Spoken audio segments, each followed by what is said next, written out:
Have you had lunch? Thank you for joining me today, 28th day in the month of February 2024. As of this time last year, the month was ending, but for this year, it's ending tomorrow. Of course, we know that. My name is Chioma Ezenwafo. I'm your host, and I'm for you. If you're tell something, please go to a vaccine of what was it morning? I mean, it's on asking for an equal state. Do we need it? How would that work out? Is it called timely? I mean, Nigeria is battling rising inflation, food inflation, forex crisis, economic hardship, high cost of living, and of course, no thanks to removal of petrol subsidy. So, quite a number of ideas have come through on how best we can grow the economy, especially that of River State. And River State is a very unique state when it comes to the country's economy. It is one of Nigeria's richest states. And so a call of this nature is obviously one we should, bisect and take a look at it. Now, the person that made this call is joining me in the studio to have this conversation. But first, I would like to hear from, I would like you to know that you get to join the conversation at some point. And at that time, I would like to hear your thoughts when it's time. And I would like to know what you think. Do you think an economic summit can help kickstart a journey of economic development for River State? If you're given an opportunity to give an idea of what can help and improve this economy, what would that be? Share your thoughts with me, and of course, if you have stories around it, I would love to hear it. We're live on Facebook, YouTube at Nigeria Info PH, and don't forget to drop your thoughts on Twitter as well. Of course, we know it as X now, at Nigeria Info PH. And there's also a WhatsApp number 0809 030 6416. That's the WhatsApp number 0809 030 6416. Shoot me a text and I would like to read it. Read it in a bit, of course, and then at some point the phone lines will be opened and we'll get to hear what you have to say. Yes, if you listen to the news, you already know who's in the studio with me. The man advocating for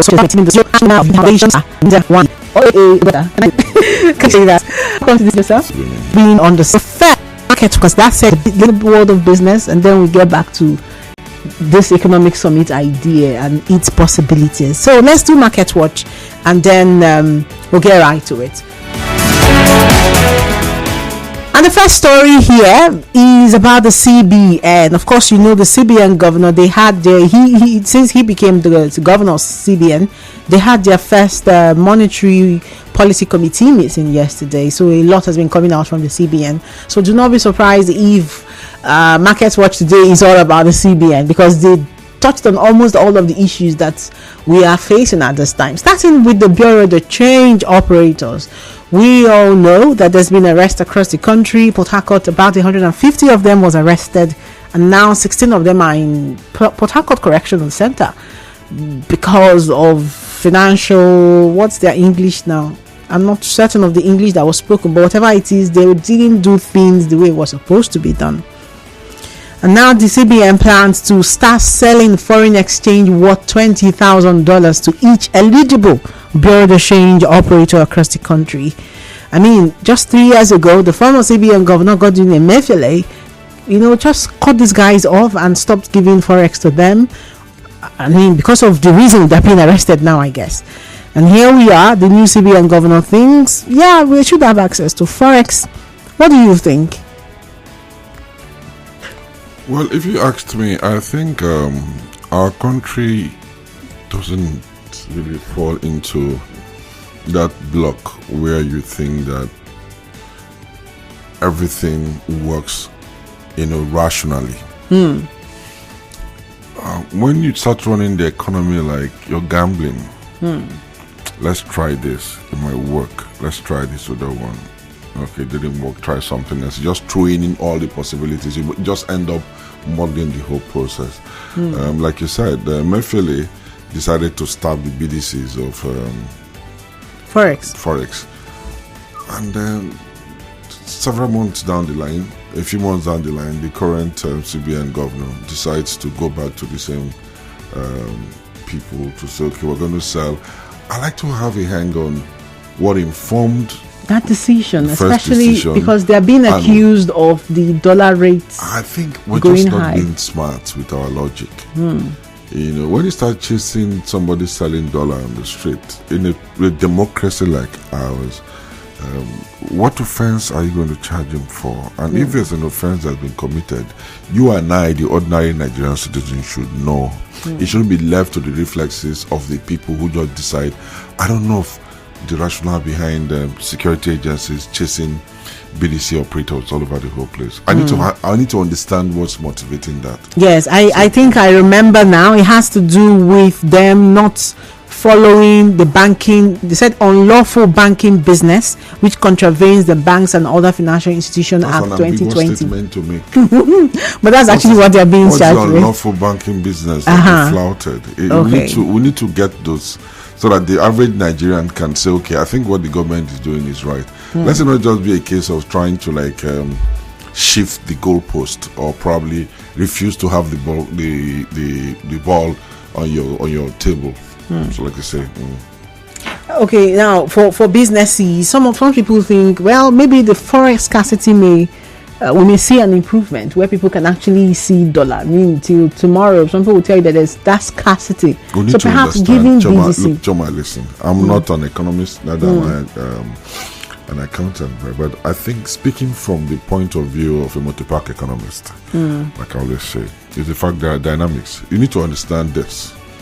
Unless somebody says there's something else that is happening in the economic world today that is different from the other world, it's uniquely Nigerian. For example, why do you have dollar scarcity? Is it the person who is selling on the street, or the fact that you're not earning dollars as a country? Why is there scarcity? You say people are hoarding. People are hoarding because there's scarcity. They're trying to take advantage. So why don't we address those fundamentals that will make it possible for hoarding to become something that's of interest to nobody? Because you're not producing, you're not selling. So where's the dollar going to come from? So perhaps the focus is wrong at this time, that's right? That's what I think. Okay, now staying with, I believe. Okay, staying with CBN. The CBN says the Monetary Policy Committee met yesterday, like I mentioned earlier, and they've shifted the goalpost again. This time raising monetary policy rate from 18.75% to 22.75%. So when banks want to borrow money from the CBN now, they're going to be paying 22%. And that means if you want to borrow from the bank, you're also perhaps going to pay more. The logic behind all of that is that you're trying to make people save. You're saying that it is going to be in the longer interest of the people to save money. So instead of spending, you want to cut down spending. And I'm asking myself, who even have the money to save in the first place? These are ideal monetary policies in economies rather, that they long projection, save, and make money. What about the pressure on borrowers? It's going to be expensive to borrow. But the effect is that people move to funds. Companies are going to jobs. But then you're also tackling high inflation. There are two things that I think we need to be clear on, and that's the fact that you're trying to tackle inflation. One of the downside, which is the fact that you're encouraging people to save. You're equally making borrowing very expensive. Who's borrowing? Somebody who's in the industry, who needs to get stuff. And if money becomes very expensive, only one thing is going to happen: industries are going to shut down. They can't afford it, and what happens? People are going to lose their jobs. Interesting. So for me, I think these are the issues that we need to have clarity on from the CBN. Don't say because it worked in this country. He has fantastic ideas, fantastic economic policies. But what about the dynamics here? Will corruption allow all of this work? You're talking about an economy that people, when you talk about people saving and all of that, but in ours here, the bulk of the money that you have chasing dollar and all of that, it's corrupt money. All they're doing is they're not even saving within the banking sector. You go to some malam or something, forgive my word, and then buy dollar and keep in your house. So how does that drive down inflation? It's not enough for you to say people should save. What about the cost of borrowing? We're obviously going to keep an eye on that one. Now let's look at the third story before we get into the very big story of the day. Looking at the NNPC assuring Nigerians that the energy scarcity will be over in the next 10 years. And I wasn't sure what they were trying to say here, especially because they've always told us there is no shortage. Talk more of scarcity. The NNPC, the refinery in Port Harcourt, that's the Eleme refinery. Has been mechanically completed for how many months now? So nothing has happened. We're just used to hot statements. What street will say audio statements. People just like to say things that will make us feel good, but the fact still remains that there is nothing on ground to say, okay, this is probably going to happen. Let's give them the benefit of time. I always draw people's attention back to the period when Obasanjo literally wanted to sell the NNPC for 1 kobo, and I asked myself, probably if we had listened then, maybe, just maybe, we'll have had refineries working. These same refineries you're talking about, we'll be spending so much on them. People have been going on promotions, going on trainings, and producing not a liter of fuel. So when they make these statements, the energy supply will increase, that we're going to have fuel by the end of the third quarter or second quarter and all of that, you're asking yourself, what is informing that? A practical example is the Eleme refinery, or the refinery here in Port Harcourt. They told us that by December Last year. Yeah. Okay, maybe it's not December last year, maybe it's December this year. December never finishes, really. Yeah. Interesting.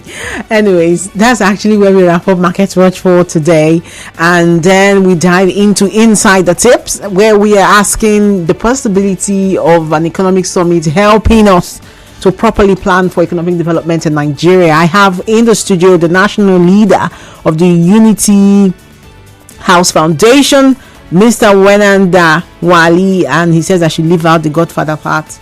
But then I just before we go on a break, just to look at what Unity House Foundation is about, is a non-governmental advocacy from what I'm seeing on this website. Is that correct? Yeah. And then you promote ideologies of progressive politics, economic and infrastructural development in River State. All right. Okay, and on that basis you're making a suggestion for an economic summit. Is that correct? Perfect. Okay, so have we had one before? I am not sure. Have we ever had an economic summit? Not that I can put my finger on it right now. That is not to say that governments privately have not done things to try to build the economy. Now, I'm going to ask you about what informed you this advocacy. Not that I do not have an idea of all of what we're going through, forest crisis and all of things I've mentioned, but then something informed yours, and I would like you to share it with us at some point. But first, we're going to break, and then you listening right now, I would like to hear from you. I hope you're dropping those messages, because we are live on Facebook, we're live on YouTube at Nigeria Info PH. So drop your comments there. I would like to know what you think about an economic summit. All right, we'll read them live when we get back from this break. And of course, you can also share your thoughts on X, that's former Twitter at Nigeria Info PH, and also on WhatsApp at 0809 030 6416. That's the WhatsApp number, and you can drop all of your messages there. We'll go on a break. When we get back, we hear from the guest, and then at some point we'll open the phone lines and we'll read your messages. Do we need an economic summit? If we are thinking of planning for an economic development, where should we begin? Should it start from a summit? Do we need it? Can we fund it? Can we afford it? And how do we ensure that it can continue beyond this time? What exactly is our game plan? That's the question we're asking on Talking Figures right now, and 92.3 Nigeria Info FM. And then we'll go on this break, and when we come back, we'll delve right into it. Stay tuned.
And we are back here, still talking figures here, 92.3 Nigeria Info FM. I am Choma Eziwanfo, and our guest is still with me in the studio, the national leader, Unity House Foundation, and he's been calling for a River State Economic Summit. And I'm asking, before I went on the break, I asked to understand what informed that advocacy.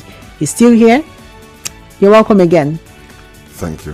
What informed the advocacy for us to have an economic summit in River State? Well, let's say I've been very much outspoken when it has to do with governance. People understanding the fundamentals of good governance, and I don't think breast pocket type of management.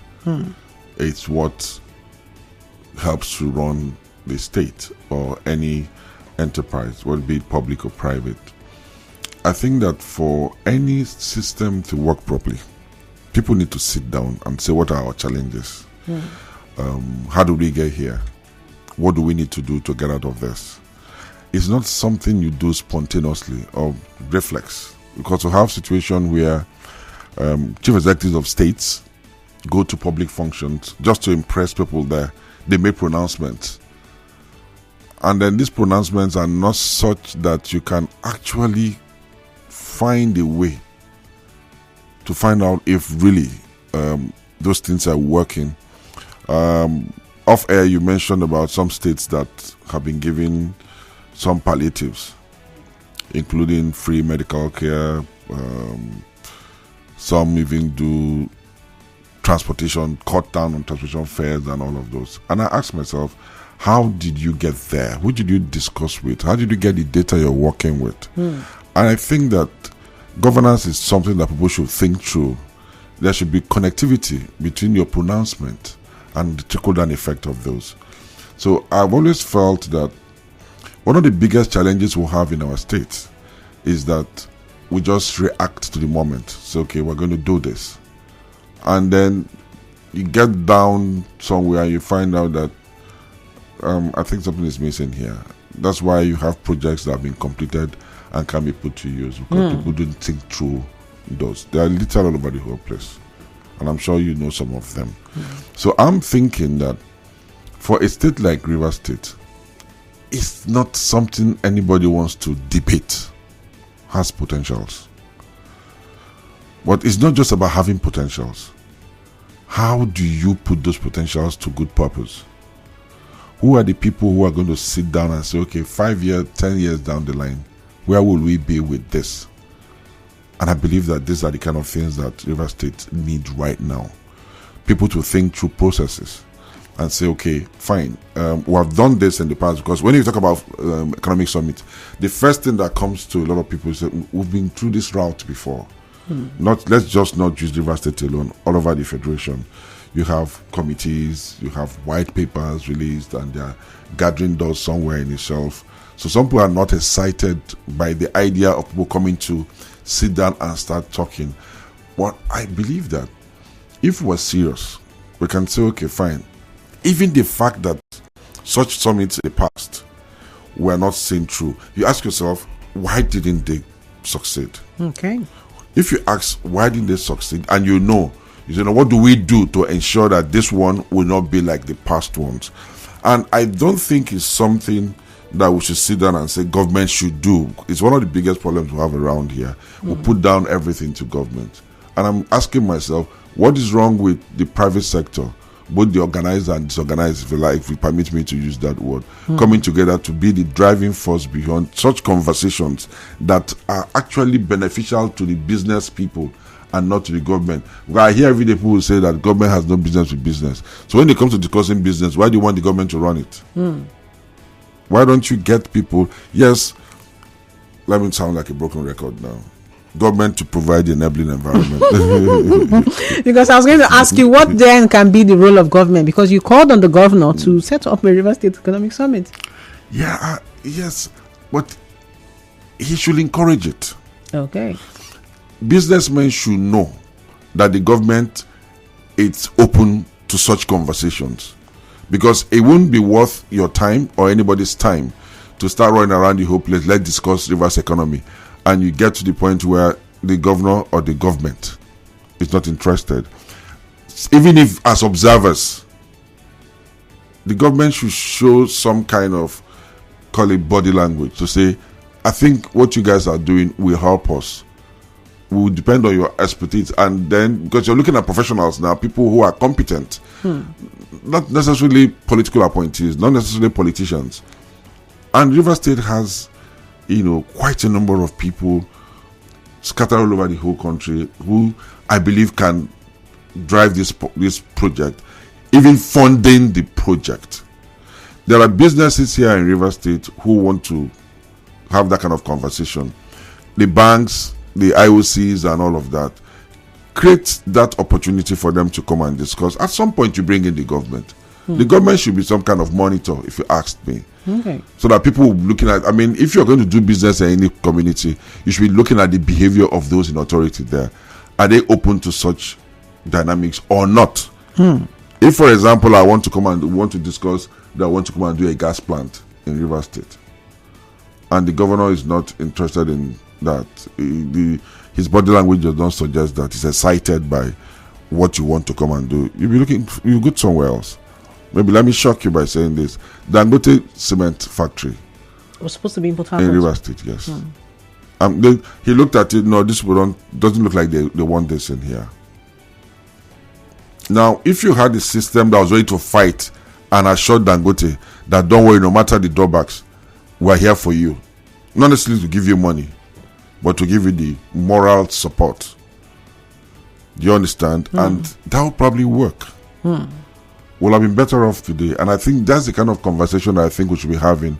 People coming together to say, this state has the potentials to be where we dream of effortlessly, if only we're having the right type of conversations, yes. But then there are some people that think the economic summits are just for shows and I said so. No, I said so earlier on. I said that the first reaction you get from certain people is this. We've been here before. We've been through this route before. And one thing people have actually asked is, what are the guarantees?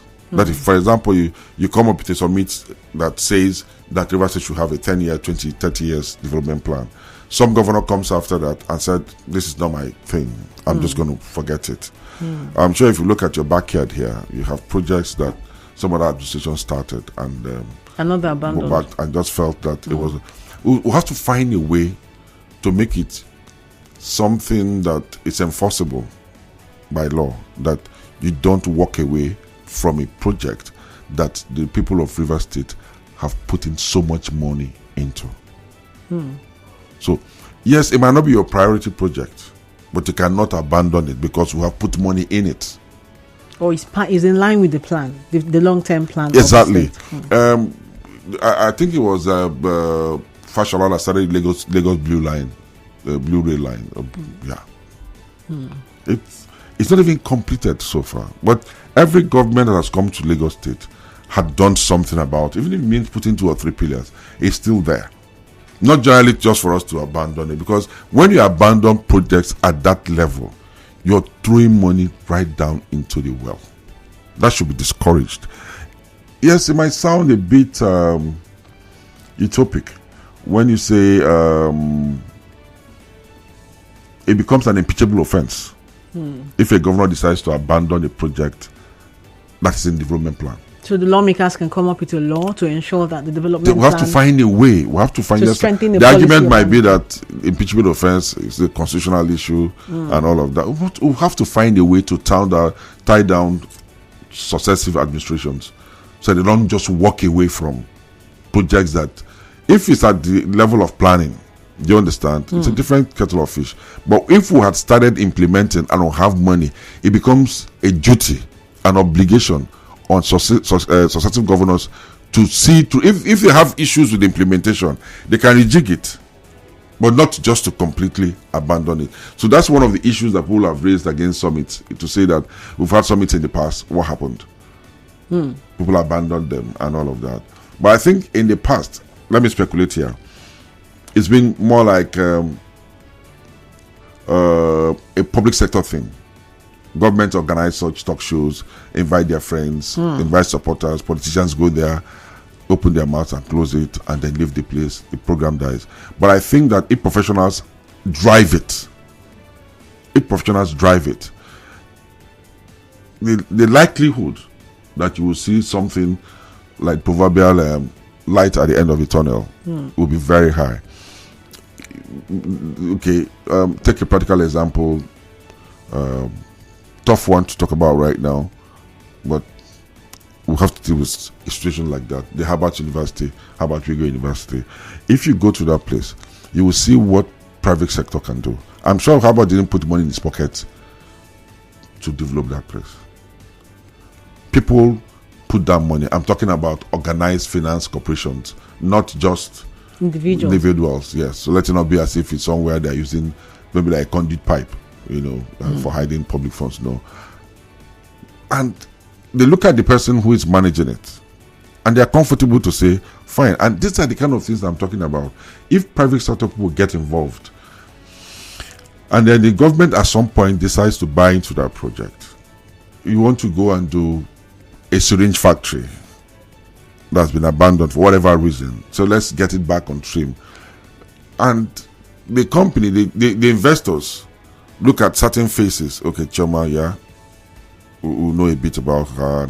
She's serious when it comes to, she has integrity, she has credibility. We can do this. We can get back to this business again. But if you go for such meetings and you see everybody there is one politician or the other, it doesn't make sense. So what we're saying is that let's have a summit, a conversation. Maybe summit is too big a word to say. Let's have a conversation around what we can do as a people to grow commerce in the state. All right. Now, do you have any interest in mind? Because that's usually what university people would like to know. Why are you pushing for this? I've always spoken about things. If you just check, I speak virtually about everything on earth. Okay. I if it's about politics, our appointment. If you give me an appointment, the chance that I will not accept is very high.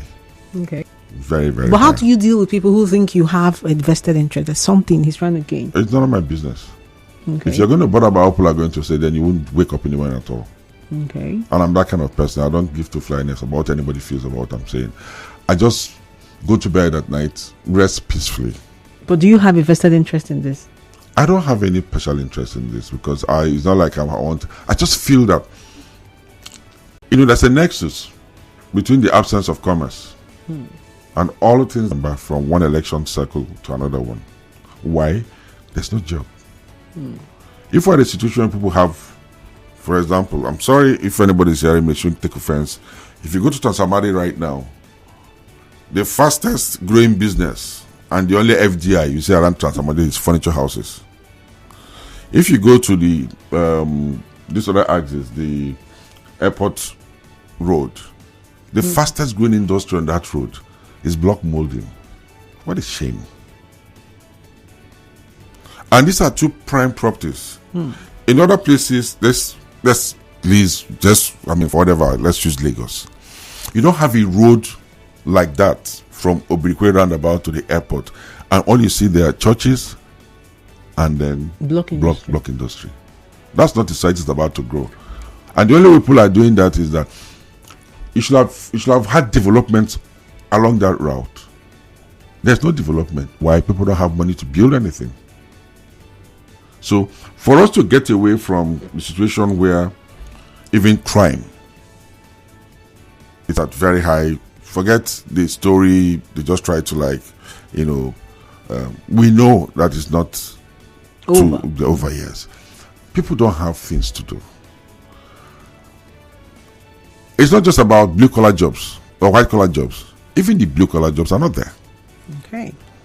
Which are another kettle of fish altogether, because having a summit, you might end up saying that, look, as a way of creating jobs, let the government within the next 10 years create vocational centers, skill acquisition centers, not the political type of skill acquisition centers, vocational centers where people go and get proper training, even as drivers, even as chefs, even as carpenters, masons, and all of that. You get your city and guild certificate. Government makes the policy that you cannot be employed as a driver in any government establishment unless you have a city and guild certificate. So you have an abundance of blue collar artisans That's something you can have, the kind of conversation you can have in a summit like that. And I don't think it will cost an arm and a leg if we decide to say, okay, within the next 10 years, government will have minimum of 3 or 4 or 5 vocational centers. It's a whole gamut of issues that I think that should be discussed, not just the normal government should create an enabling environment, and all of that. But let's try and deal with specifics in all the areas. In all the areas that affect us, with the ultimate purpose, primarily, of improving commerce. That has to be the theme. That has to be the idea. That has to be the motivation. Because the more people that wake up in the morning and go to somewhere to go and earn a living, the better for us. Let's talk about small businesses. Where are they in this scheme or like in this idea? I just said something. I just said something about the artisans. That's for artisans now, but in the pure informal sector, like the people in the market. If people are not working and getting paid, where are they going to get money to buy things? Where are they going to get money to buy tomato, to buy rice, and all of that? You can have all the rice. I'm actually talking about the sellers. That's what I'm saying. Of those. If you don't have all of those, if you don't have money to go and buy stuff from the market. Do you understand? Then the seller is talking about is going to be affected. You come to the market with your tomato and you go back home with them. So it's going to trickle down. If the earning power is not there, nobody's going to buy stuff. I don't believe in all of this because sometimes I think that those things are just conduit parts of siphoning public funds. When they say loans for small and medium scale industries and all of that, SMEs, blah blah blah blah, and all that, they just go share money, like the type that the Wali government was doing. Trader money. Yes. Trader money. We now saw what has happened with all of those with the former minister for whatever, the lady from somewhere who was sharing money. So how come it's only women who take positions where they share money and that's what happens? I think she have an answer to that question. Anyways, it's time to open the phone lines at this point. You've heard him. That's the national leader. Unity House Foundation advocating that Rivers State, it's time for Rivers State to go and have a conversation, he says, but basically calling for an economic summit in Rivers State. What do you think? 0817-923-0002. You can also call 0817-923-0003. And yes, if you've not dropped your messages, I think you should do that now because I'll be reading messages in a bit. Yes, the WhatsApp number 0809-030-6416. That's the number to drop your messages. But if you want to call 0817-923-0009. You can also call 0817-923-0007. I have Mr. Wenenda Wali in the studio, the national leader, Unity House Foundation, who's asked that an economic summit be organized in River State because it's going to trickle down to the small businesses, it's going to trickle down to the artisans. Is going to ensure that we have a plan, at least a 10-year development plan. Do you agree or disagree? What ideas would you bring on board if this summit is to happen? The phone lines are open. Hello, good afternoon. Hello, good afternoon. Yes, good afternoon. You're welcome to Talking Figures. My name is Patrick. Hello, Patrick. I've been listening attentively. The man on the studio is a learned man. I live in River State. I'm not from River State. I'm from Imo State. I know a lot of things, industrial activities, economic activities happening in other states and some part of Imo State. Practically nothing is happening in River State. And so the discussion around the economic summit or discussion is very, very important. That young man, how I wish the present government of the day, the federal government, will bring him closer and ask him to explain more what he means. He's actually making sense.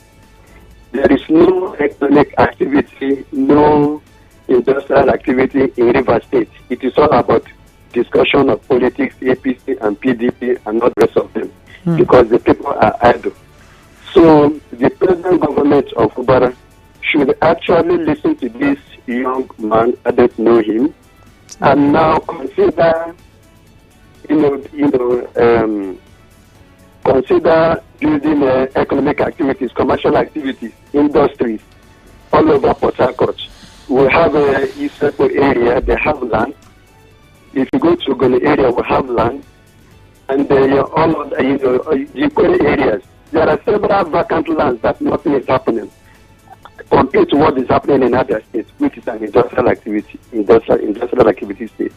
Thank you very much. All right, Patrick, thank you for calling. And now I'll read the messages in a bit, but let's hear from... Hello, good afternoon. Good afternoon. Yes, you're welcome to Talking Figures. Yeah, my name is Honorable. I'm calling from Nkoro. First of all, I want to thank your guests in the studio. If people like this can come out and educate us, I believe River State will move further. And I want to plead with him to please write letter to government house so that they can grant him audience, even though it's 5 days, so that everybody can bring their own opinion to make River State further. Because my own, what I would say is in my mind when I reach there, to bring His Excellency that agriculture will be better for River people, so that food production will be in River State, so that people can eat very, very well. I like the man. Please, God guide the man for teaching, give him more wisdom, knowledge, and understanding. So please go to government so that will grant him audience for some issues. I think we lost you there. But let's just take one more call, then I'll get back to asking you about your interaction with the present government. Hello, good afternoon. Yes, good afternoon. My name is Henry. I'm calling from Bori. Yes, I align myself with the position of Mr. Wali that there is need for an economic summit in the state. I think the last time we had such a conversation was during the era of Rotimi Amechi. The last 8 years thereafter was a reactive government that executed projects for the people of the state based on import. So there is an absolute need for a summit. It is not out of place at all. But my concern is the medium with which he is using to advocate for this. I think going to the media, using the media space to advocate for it doesn't sit well with me. He would have used his contacts within the government sector and other sub-river people to lobby government and see to it that is done. Because there is a way we live here, people in governance. It's now that they have seen is Wali's idea. If they come to the if they do it now, they say it's because Wali asked them to do it, that's why they are doing it. So I think he would have done more of lobbying and talking to insiders in government for this to be done. That's my only area of concern. If not, the call is very timely and is absolutely a necessity. So thank you. All right, thank you for calling. So I'm going to ask you now, the national leader, Unity House Foundation, has there been any interaction with government? Have you tried to approach the government with this? Let me start by responding to the last caller when he said that I should have gone to lobby people in government to get them to have a buy-in in this advocacy. I just think that if you have an idea,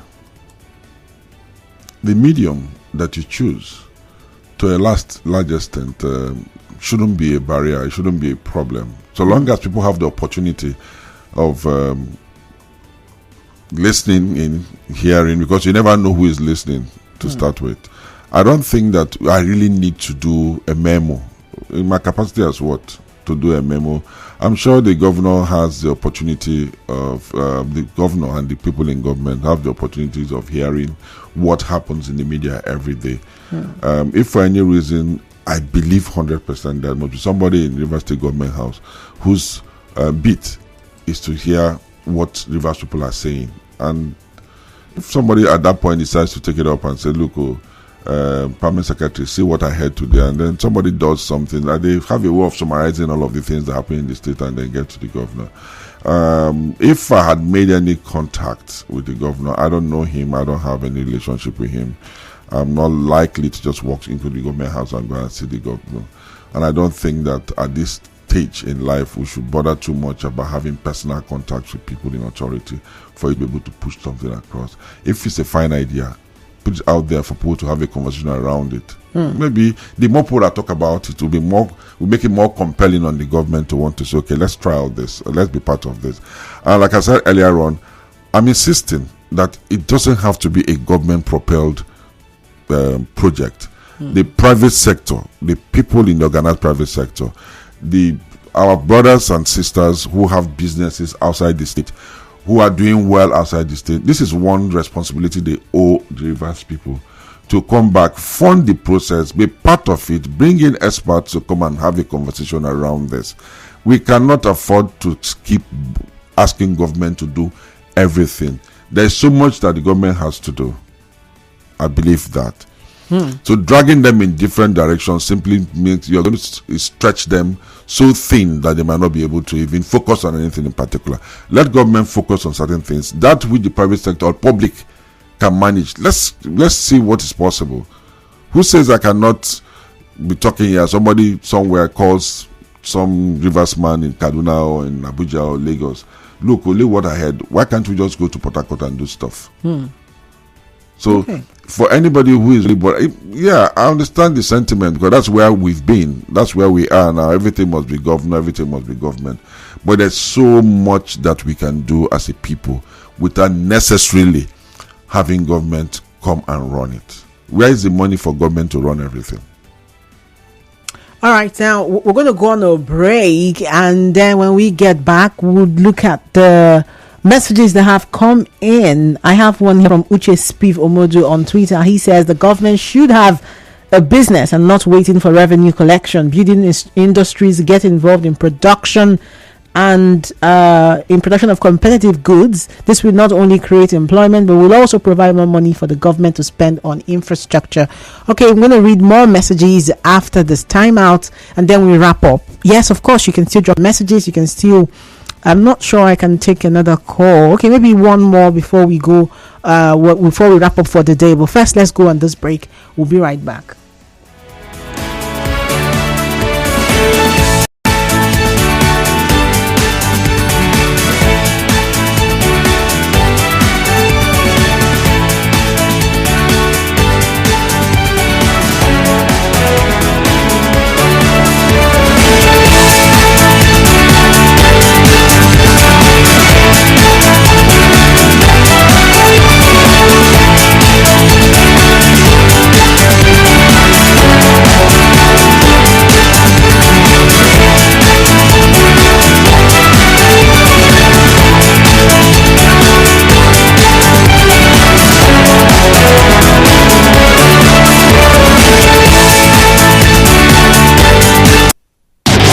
Welcome back to Talking Figures, 92.3 Nigeria Info.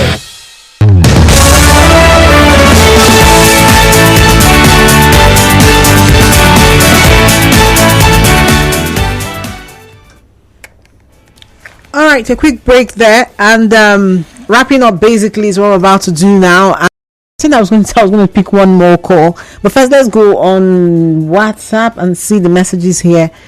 And let's see, we have one here from Goodness. Goodness is asking, Wenenda, Wali, Choma, please, how can I connect with your guest after this program? How can they connect with you? It depends on what the person wants. I should ask. Is a message on WhatsApp? I don't know. You're not on social media? You're not? I'm no longer on Facebook. No longer? Okay. I don't know. I don't have your answer, unfortunately. But I think Unity House Foundation is available there. All right. So that's really... So he doesn't feel disappointed. I don't have a problem with that. You can send me a text message on my private line. Okay. 0902 You're going to put it out on... It doesn't matter. Okay. I'm not indebted to anybody. 0902 777 All right. Now, when we look at where do we begin if we are to have an economic summit? You've said going to government is really what we are used to, but shouldn't be the ideal. Where should we begin then? Are you going to take any action beyond now? It depends on if we're beginning to have a conversation around this and there's a groundswell of opinion and people are beginning to get interested. To mobilize people for public good is not something that I think that is too much for anybody to embark on. Okay. Yeah. Okay. Now, I was Okay, I have one here from Henry on WhatsApp. He says, my people, government knows what to do to improve agricultural farming, but they won't. What is a big deal to start up all these dilapidated agri and manufacturing companies like Songhai Farm and Strings Manufacturing Company? Just take a look at our lawmakers. They can't pass any law to improve on this aspect, only the ones concerning them. If the government, I will hire 2 or 3 foreigners and give them mandate. You will see that the companies will come up full time. That's from Comrade Kerry Henry from Oyibo, sharing his thoughts there. Another message, he says, good afternoon. This is also from another Henry. This one is Henry Oji. He says, it's so pathetic. Leader Mecca, it's so pathetic that the governor has already been distracted by the different factions, but thank God for this your idea. I would suggest governor invest 2 to 3 billion each in the 23 local governments in River State. Local government like Port Harcourt and Obibo don't have that. Government can rejuvenate the ones there, like the Syringe Company and maybe one the rest of them. Sorry, I can't complete your message because we have to wrap up. What are your final thoughts? Chama, I just want to point out something here, and that's we have a mindset which is not really good for development. You know, people just think that government has to do stuff. Government has to do this, government has to do that. And from the statements you hear, you now know that this has eaten deep into all of us. That if we become governors, we become ministers, we are going to particularly do things the same way. I'm saying that let's start talking about planning. Let's talk about planning. Forget whether the person is in APC, PDP, GPP, or MP, or whatever it is. All right. Let's talk as Rivers people. Let us plan. Okay, that's a national leader, Unity House Foundation, joined us on Talking Figures, asking for Economic Summit. Let's see how that pans out. Of course, we'll keep an eye on that one and see where that goes. I am Choma Ezemafo signing out and thanking you for listening. We'll do this again next week, Wednesday, 2 p.m. is the time.